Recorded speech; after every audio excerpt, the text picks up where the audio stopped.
The first sighting occurred on June 12, 1997, at precisely 11:23 p.m. I remember because my Garfield nightlight cast just enough glow to see my glow-in-the-dark Aladdin wristwatch. The figure stood exactly 8.5 feet from my second-story window, positioned between the oak's two largest branches. His silhouette, height, approximately 6'2", shoulder width, 18, measured against tree. Posture, slight forward lean. The burlap sack showed distinct characteristics, frayed edges along the hem, uneven stitching forming. A crude smile, 7 stitches total. Dark stains around. The eye holes fireflies, normally skittish, landed on him, illuminating patches of what might have been mold or mildew, spreading across the sack's surface. Parental interventions, July 1997, replaced. Nightlight, Disney princess model, August 1997, installed blackout curtains. September 1997, first psychologist visit, Dr. Deu. Llewellyn clinical notes obtained. Years later revealed diagnosis: nocturnal parasomnia with hypnagogic components. Treatment: 10 mg or melatonin. Bedtime routine chart, but the Thursday pattern never varied. 11:15 p.m. First chill. Room temp dropped. Viewings feature 11:20 p.m.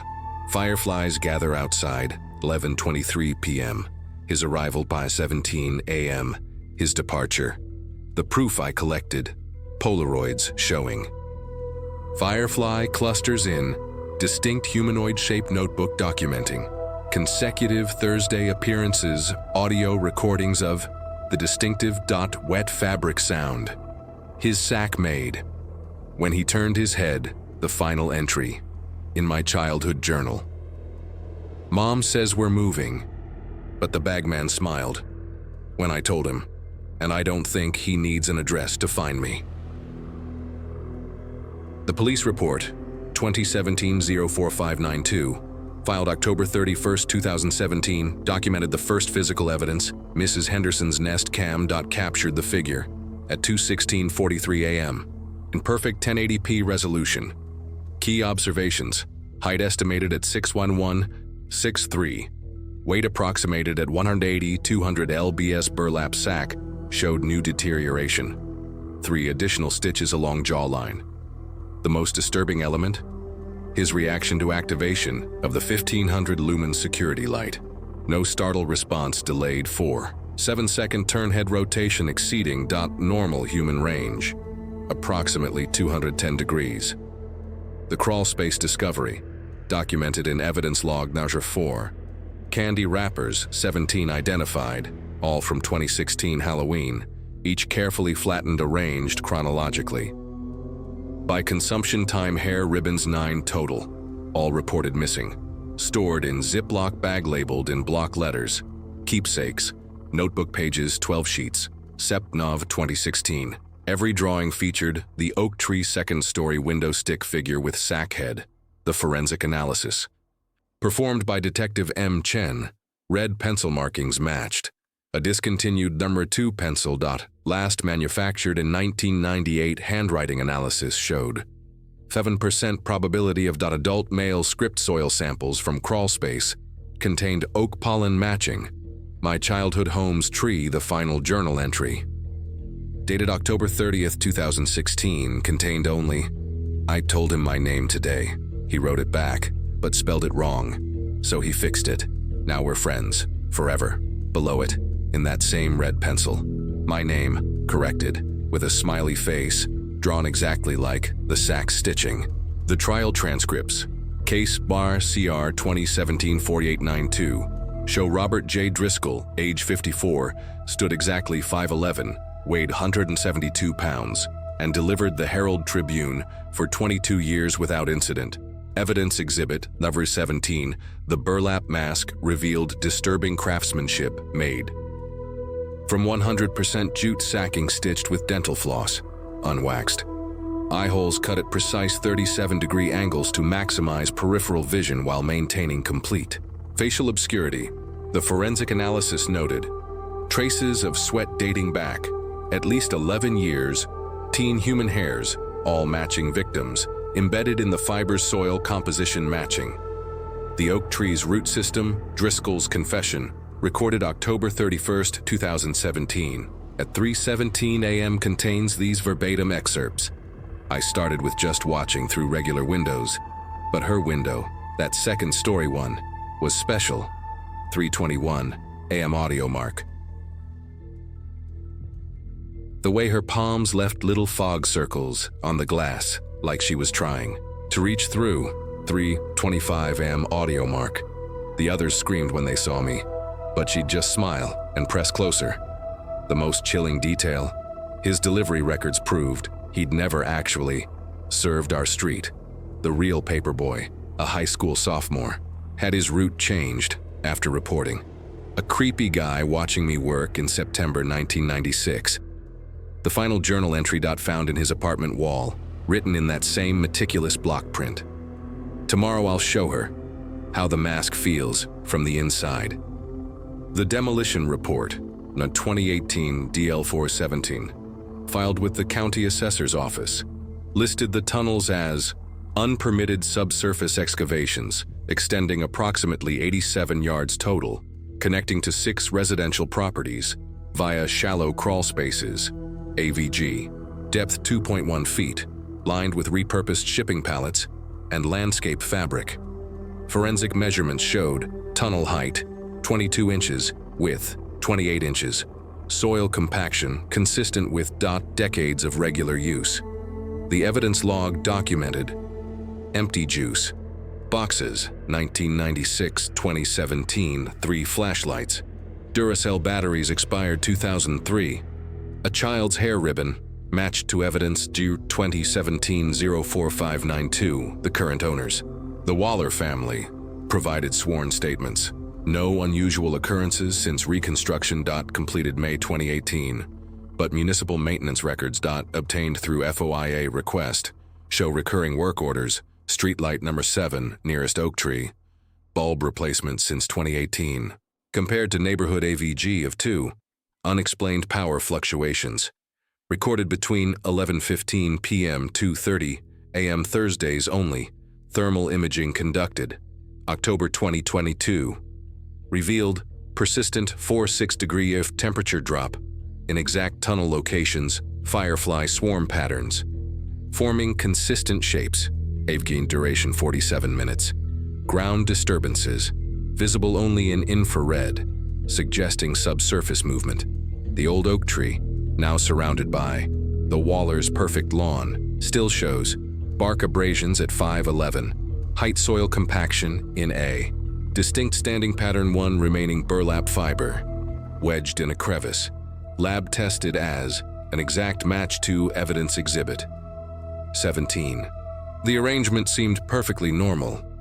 At first, Mr. Peabody, Walter as he insisted we call him, had been our neighbor for 3 years, always waving from his porch swing, bringing over excess tomatoes from his garden, the model of small-town courtesy. His offer came on June 12th as we loaded suitcases into the car. Now don't you worry about a thing. I'll take care of those geraniums. They're looking a bit peaked. The peculiarities only registered later. The key exchange. His palm was oddly moist when pressing his spare key into mine. "Keep this one," he said, with a chuckle that didn't reach his eyes when I offered our spare. He actually took a step back. "Oh no, wouldn't want to lose yours." The instructions, new details we hadn't shared. Exact location of the watering can that the back door stuck in humidity, where we kept spare light bulbs, asked specific questions about our alarm code, claimed he'd need to disable it. Whether we use smart bulbs upstairs, the timeline called twice daily updates, 10:17 a.m. and 7:33 p.m. exactly. Always mentioned checking the basement. We never asked him to. Reported hearing scratching in the walls. Our house has no rodents. The security footage we checked remotely showed him entering at 2:17 a.m. on night. 3, no reason given. Spending exactly 33 minutes in our bedroom just standing by the bed, taking nothing, touching nothing, just breathing deeply. When we returned early, we found every plant overwatered, soil soggy, leaves yellowing, our bed pillows rearranged, his scent embedded in the fabric, a single terrier hair on our shower floor. Mr. Peabody doesn't. The dog, the spare key he gave us, it opened his front door, not ours. The scent hit me first as I turned the key in the lock, that sharp clinical odor, like hospital-grade detergent, with an undertone of something metallic. Not our usual lavender fabric softener, but something aggressively clean that made my nose prickle and left a chalky aftertaste. At the back of my throat, Emily's scream came at 4:12 p.m. A sound I'd never heard before.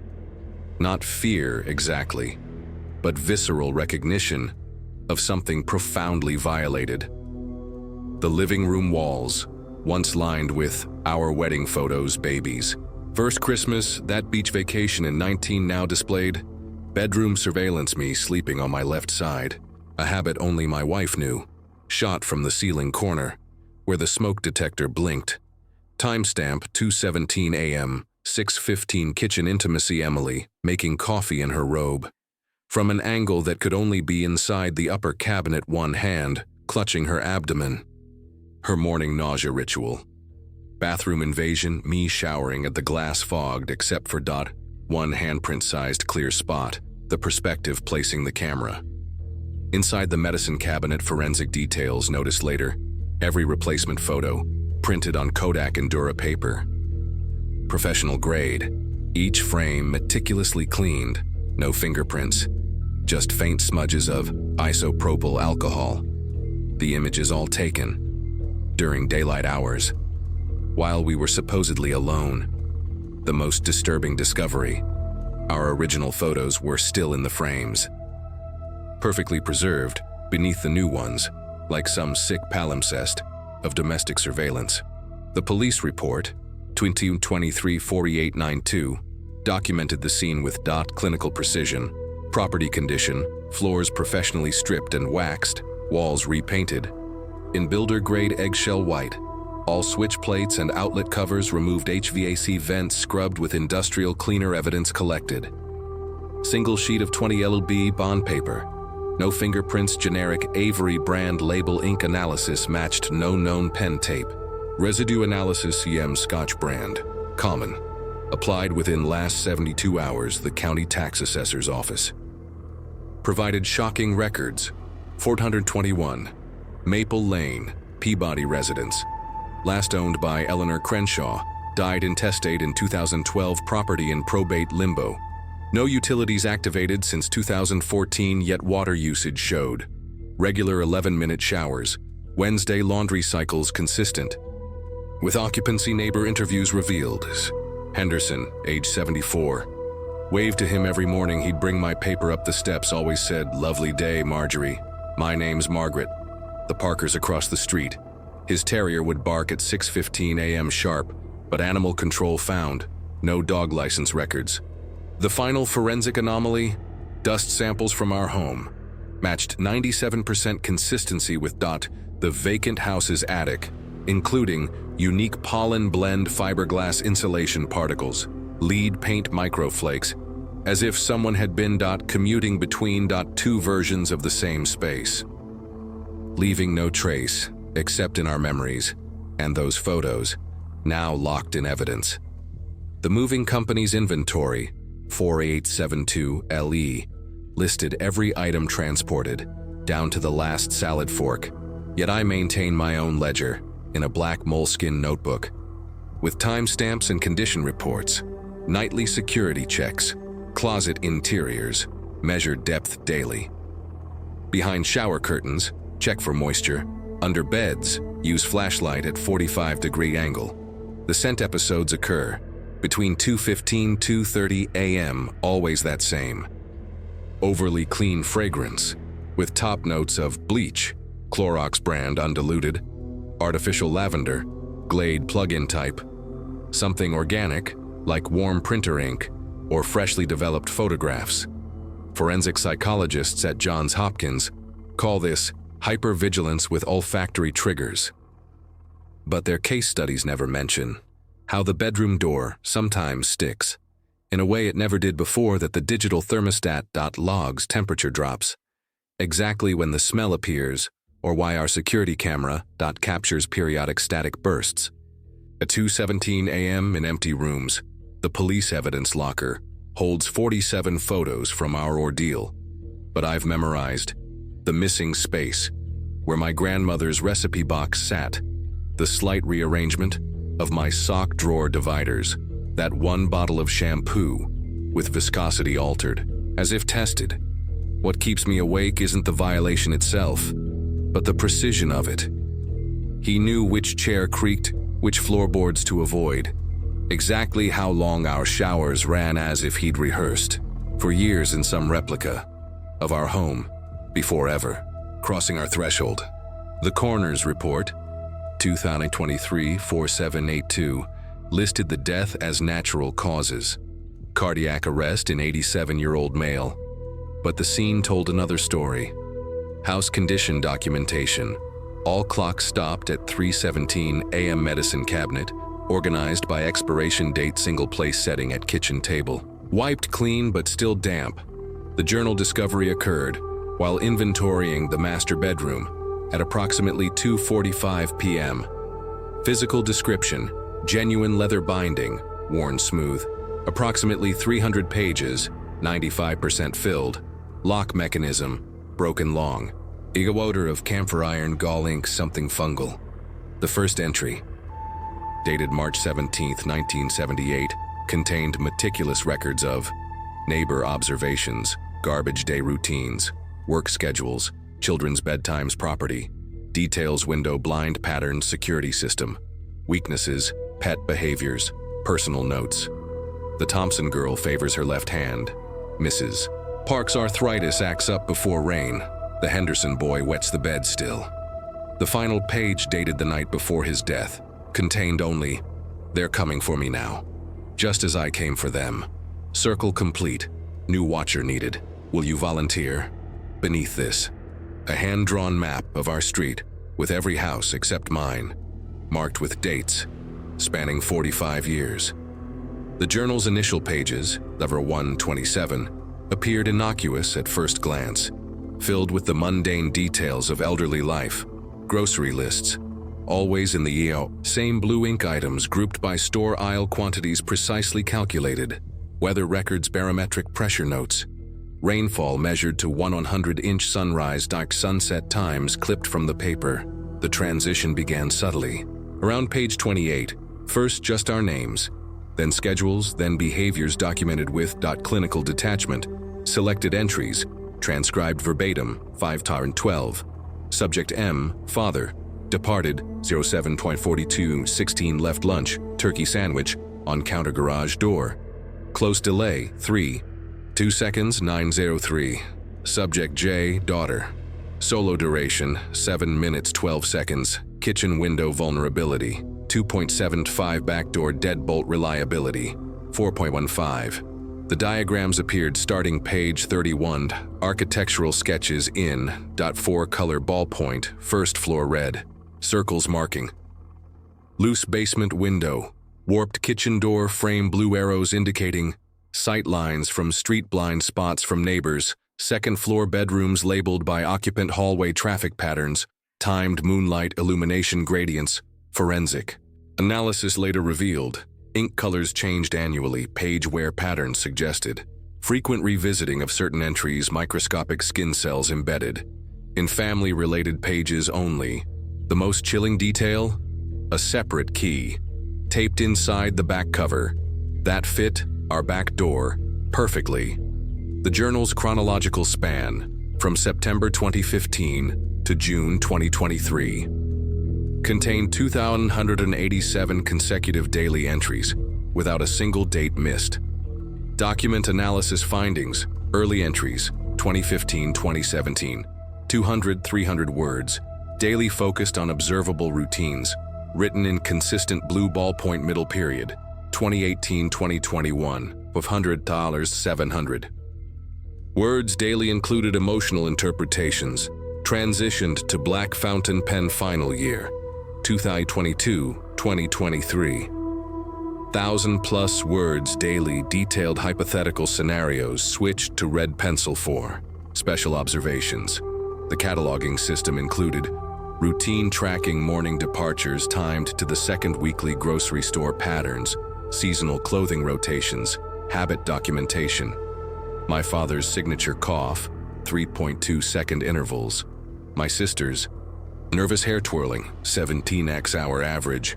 My mother's security check ritual before bed, argument transcripts dated 6/14/2020. College fund dispute, verbatim 428 words. Dated 3/03/2022. Rear brake light neglect, with tone annotations. The coroner's timeline showed final entry penned at 2:17 p.m. Lab confirmed within 2 hours of death. Death occurred between 8:30 and 9:15 p.m. Body discovered in porch swing, facing our house directly. Binoculars still in lap. The forensic team noted swing chain wear patterns, indicated regular use in one position, notebook open to diagram. Of our home security system, left hand clutched, a keyring containing uncut blanks. And one that matched our back door. The evidence receipt, 2223-6721, issued by Detective Morales, lists the journal as item Tandra 14. 1. Leather-bound notebook, containing approximately 300 pages, secured in tamper-proof bag. Yet my compulsive documentation continues. Daily observation log 5:25 p.m. Position self at living room window. 30 p.m. Scan porch area. Duration 3 to 5 minutes. Document mailbox door position swing chain. Motion patterns. Shadow anomalies on lattice work. Forensic analysis would later confirm. The stain, page 302. Human hemoglobin, type O+. No DNA match in Codastride within 72 hours of discovery. Paper fiber analysis showed the last page had been handled. X more frequently than others. Microscopic indentation revealed erased pencil marks forming the letters, "Your turn." The police dismissed my concerns, citing coffee spills. But the kitchen inventory showed Mr. Wilkins only drank tea, owned no coffee-making equipment, had no red liquids in his pantry. My wife's reassurances ring hollow when I notice the porch swing now creaks at 5:30 p.m. sharp. Despite being empty, our security camera captures periodic static bursts focused on that spot. The mail carrier reports finding our box open every Thursday, though we always lock it. The final proof came when I reviewed our own Nest camera footage. Every night at 2:17 a.m., a shadow too tall to be human crosses the Wilkins porch and pauses just long enough to appear like someone sitting down to write.